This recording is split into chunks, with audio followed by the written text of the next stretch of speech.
আসসালামু আলাইকুম। আমি যেভাবে শাহি গরম মশলা তৈরি করি আজকের রেসিপিটা আপনাদের সাথে শেয়ার করব। গরুর মাংসে কিন্তু এই মশলাটা দিলে দারুণ হয়, খুব সুন্দর একটা ফ্লেভার হয় তরকারির।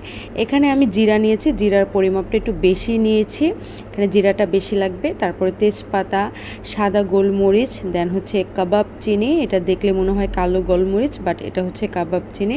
চাইলে এখানে কালো গোলমরিচও নিতে পারেন, আমার হাতের কাছে যেটা ছিল আমি ওগুলো দিয়ে করলাম। দেন হচ্ছে এখানে লবঙ্গ, দারচিনি, তারপরে এলাচ, জয়ফল, জয়ত্রী, স্টার অ্যানিস আছে। তারপর হচ্ছে এটা শাহি জিরা, শাহি জিরা আমার খুবই ভালো লাগে। তারপর এখানে কিছু শুকনো মরিচ আছে। এখানে আমি যেহেতু সাদা গোলমরিচ নিয়েছি তাই শুকনো মরিচটা ওইভাবে ব্যালেন্স করে নিতে হবে। সাদা গোলমরিচ কিন্তু খুব ঝাল হয়। তারপর এগুলো একটু ভালোভাবে এভাবে টেলে নিব। তারপর হচ্ছে এই যে দেখেন, একটু ঠান্ডা করে আমি ব্লেন্ডারে ব্লেন্ড করে নিব। খুব সুন্দর হয়। এই যে আমার মশলা, আমি আমার ঈদের যতটুকু দরকার অতটুকুই করে নিয়েছি। এইভাবে মশলা করে দেখবেন।